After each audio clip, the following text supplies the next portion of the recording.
Hello everyone and welcome back to Bacon. Also welcome back to Cinderella Phenomena, where we will be continuing with Rumpel's route. Here we are, chapter 3 still. We give Parfait the medicines we purchased in town as soon as we arrive back at the Marchen. Then Rumpel proudly announces that he is a doctor to anyone that will listen to Everyone seems happy for him, save for the Marchen patrons that find Rumpel annoying, who are mostly men. Afterwards, Rumpel asks Anise if he might be able to take over the medications for Parfait, if only because Anise is busier than him.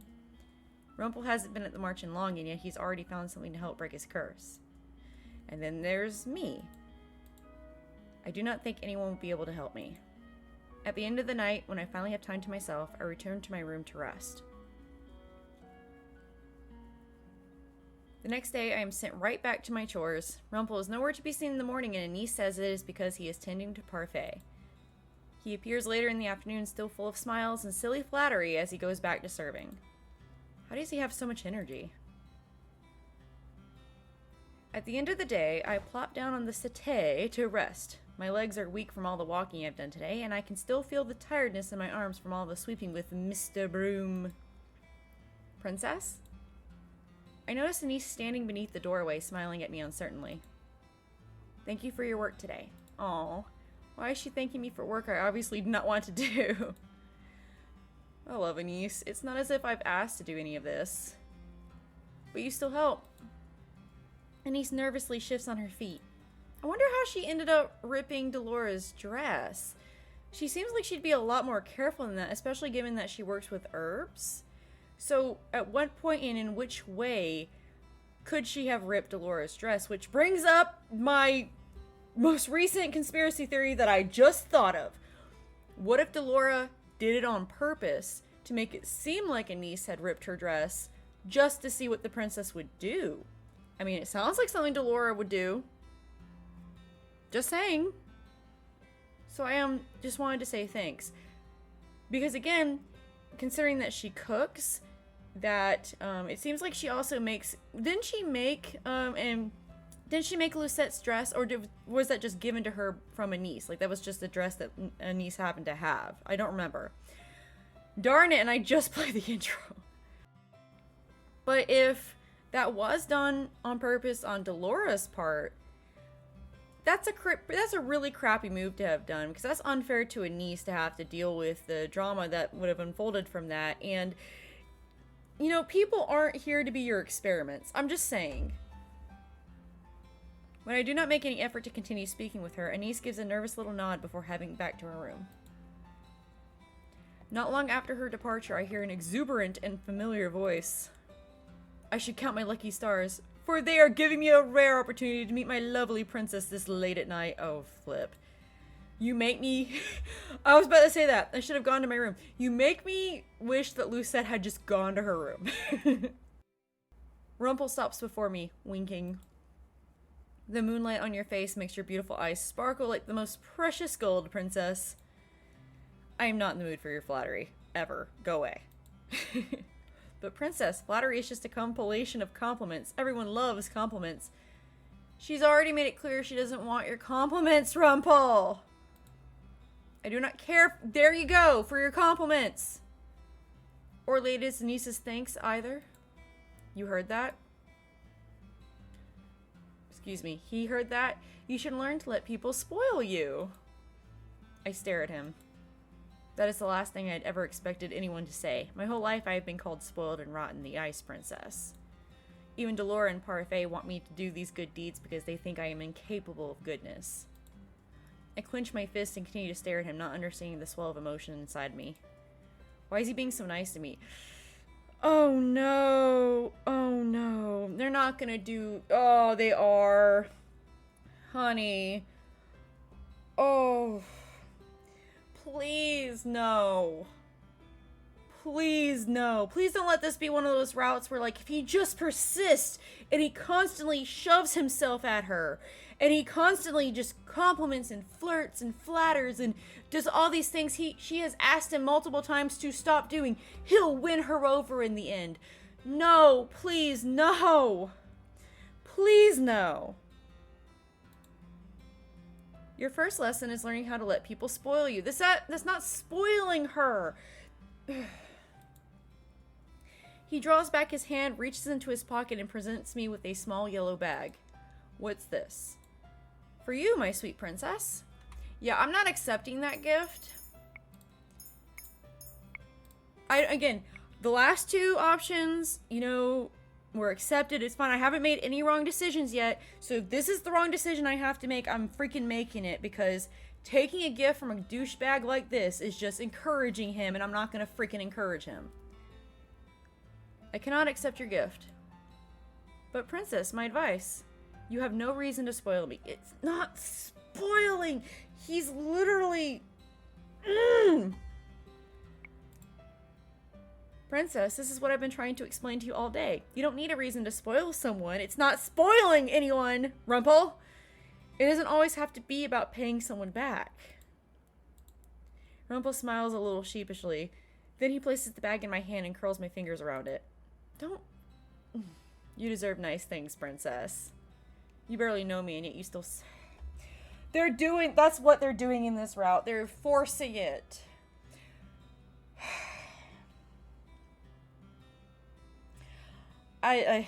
I'll finish the route.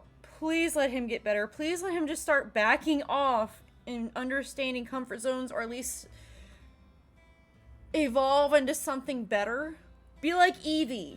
Oh wait, but I like Eevee. I like Eevee as is. Oops. Yeah, I'm one of those weirdos that I will purposely keep my Eevee as an Eevee and won't like evolve them because I like my Eevee the way they are.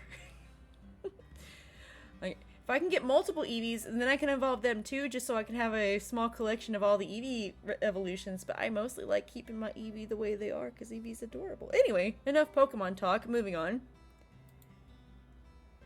Barely know you. We may not have known each other personally, but that doesn't mean I don't know enough about you.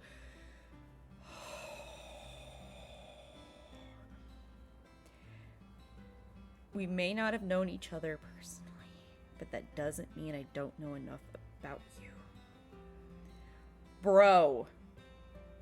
You don't know her. Do not pretend like you do. That is the next level of... Ugh. Oh, what was the correct decision still? Good. I'm giving you this gift because I truly want you to have it. If it were me, number one, I wouldn't let him touch me in the first place. Especially not with him trying to, like, put it in my hand, like, curling my fingers around it. I'd be backing away from him and telling him, like, you need to stay out of my space. And if he did manage to give me the gift, I would toss it on the table and be like, I don't want it, thanks.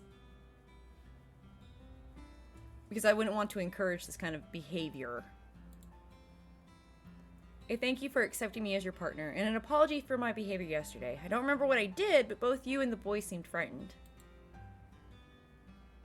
The first CG. You know, I actually mentioned this in the video where he first gets introduced, but I thought he looked really cute, and I'm, like, I tend to lean towards the guys who have glasses on, and he's actually really pretty, and I was just like, is he gonna be shy and studious, or is he gonna be serious and overly logical? I was looking forward to either option, and then we got this. This is what we got. Hi. This could have been cute. This could have been really cute. I look down at the little bag. I open it up, and inside is a little white chocolate piece fashioned into the shape of a flower. A lily. It's not much, but you absolutely must accept it, princess. Otherwise, my guilt would drown me in dark shadows of sorrow for the rest of time. She's not obligated to accept your apology. Lilies are my favorite flower.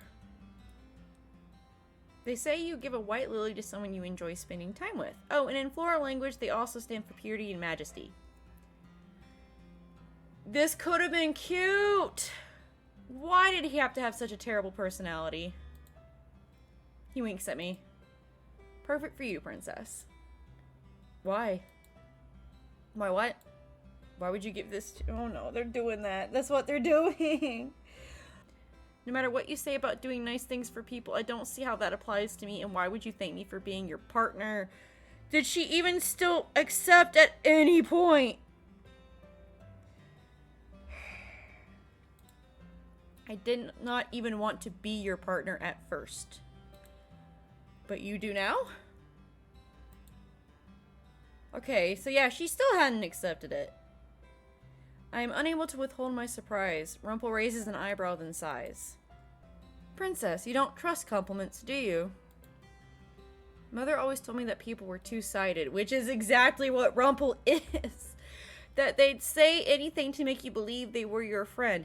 And again, I can't tell if he's just like, he's so naive as to believe what he is doing is genuine, and that he is just being friendly, and he just doesn't know better somehow, but he's also a doctor.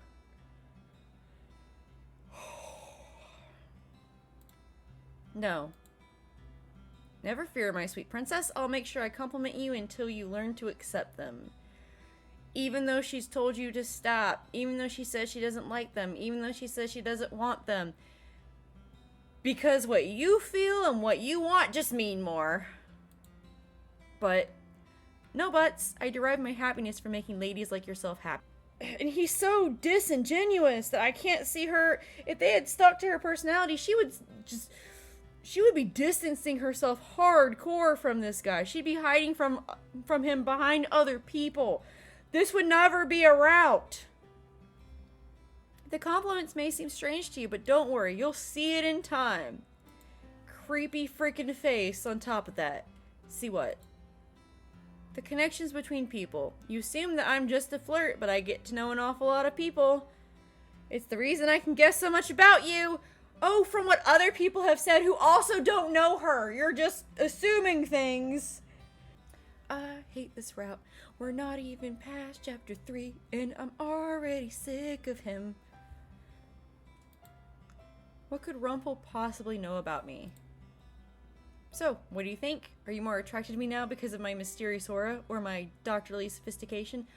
I can't even laugh at that because I'm just still so mad about everything else leading up to this. Like, that would have been hilarious to read under normal circumstances, but I'm just mad. He leans closer to me, his eyes sparkling. I could be your own personal doctor. I will slap you if you touch me again. Rumpel pulls back and raises both of his hands in surrender, but the smile does not leave his face. You really are hopeless, aren't you? Do you think so? I thought the events from today might have proven otherwise. Oh, speaking of which, I read over my journal earlier. His expression becomes oddly solemn. Shall I enlighten you? I don't care. Why would you tell me all of this? Oh, you're not interested? I thought you might be since I was your partner. If I don't listen, you'll still tell me regardless, so feel free to share. Rumpel sighs as he flips the journal open. Unfortunately, it was not much. The memory began coming together again as I was reading, but a lot of it still doesn't make sense. I glanced down at the entry he has stopped at. Look at the bottom of the page, Princess. I follow his gaze to the bottom of the page and pause, noticing a conspicuous gap. There's no signature, and I always sign the end of every entry I write. I wonder if that might be the final piece of the puzzle. The final piece of your curse? If my name refuses to show up in the book, it may very well be the final memory I need to regain. You believe that the signature will be what gives you your true name, then? I have a feeling that might be the case. It was the first thing I noticed when the entry appeared. That would explain why the boy in town didn't know my name either. And there's something else. Something else that is missing? The journal entry is cryptic at best. Vague. Almost like an incomplete puzzle piece. I stare at him, not understanding. Slowly, Rumpel begins to explain. It says here that the boy's family rushed him to my clinic. He had a terminal illness that I could not cure. He was at death's door and I couldn't save him. But he's still alive, isn't he? He even said you saved him. Yes, there is a resolution in the journal, but it is not very helpful. I glance down at the journal entry as Rumpel continues to speak. I refused to give up. I knew that there had to be a way to save the boy. I never gave up on my patients. In the journal entry, I describe someone who came to help me save the boy. He lifts the book and points to the words, reading them aloud. I met her for the first time tonight. She told me she had some way to help the boy, so we struck a deal. I hope I do not come to regret this. He snaps the journal shut, startling me. He sighs as he runs a hand through his hair. That's it. Someone helped me somehow, and I made a deal. I'm assuming that this is related to my curse, but I can't say how. It might have been the healing witch, I'm thinking, and then she cursed him? kind of like what was going on with Rod, but I don't know. I mean, well, then again, it was indicated that the healing witch was very antisocial, so... Or maybe it could have been a different witch, just some random witch, just like with Rod and Karma. Why did you write so vaguely? I wish I could ask my pale self that same question. So in the end, you're still not sure when you were cursed. Rumpel pauses, then shakes his head. I believe it started here. Not the curse, but the events that led to it. There's a reason that this is the very first memory to be triggered. It's important. For a few moments, the two of us are quiet. Rumpel's curse is a mystery, not because he is hiding it like Karma is, but because he does not understand it himself. After a few moments, Rumpel begins to laugh, breaking the silence. I look at him, startled. What's so funny? Oh, it's not funny, it's just... This is all very mysterious, isn't it? And my mysterious past makes me more alluring, doesn't it? I don't even find these things funny. I'm still in a bad mood. Only Rumpel could take such a serious moment and change it into this. Well, what do you think, Princess? Are you drawn to the mystery of it? No. I have no choice. You'd tell me even if I didn't want to know. Oh, but you do. I can see the curiosity in your lovely golden eyes. Don't just freaking assume that you know what they're feeling better than what they are saying. This is not the same kind of situation where somebody says, I'm fine, and they're not. And I could see it earlier today, too. Thank you for accompanying me to town. I believe that I only met the boy because you were there to guide my way. We were looking for medical supplies. The boy appeared through mere coincidence. No, it was more than coincidence. It was destiny. Fine, whatever you say. And he's still not catching the hint. She is saying over and over again, you would do this even if I told you no. That's not a compliment. That's not a good thing. That's a already sick of you. That's being resigned. That's feeling like they're already ready to give up because you wouldn't freaking stop, and that is not a place to put someone. Listening to him is exhausting. It makes me realize how tired I am. And all of these revelations are making my head spin. I'm going to bed now. I am too tired for this. It has indeed been a busy day. We will continue this enlightening discussion some other time. Please don't. Perhaps. I turned to walk away with the little chocolate in my hands. I'd throw it away. I would drop it on the ground and keep walking. As I walked back toward the darkness of the hallway, Rumpel's soft voice echoes behind me. Sweet dreams, my princess.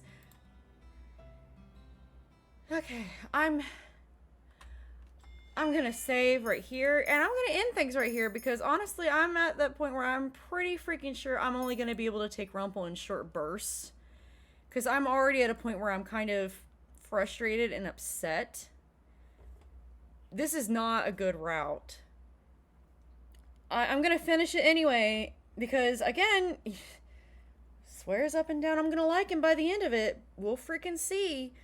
If this does become too much for me though, I will stop. It's just not worth my mental and emotional health. Right now I'm still fine, but that's just how much this is messing with me. I don't understand why anyone thinks that he's superior to anyone at all. Please let him get better. Please. If you like the video, feel free to like the video. If you like me, feel free to like, subscribe, comment, all that lovely stuff. And I just realized there's probably going to be people who die in this route, so that's not going to make things better. Nonetheless, I will see you guys next time. Bye-bye.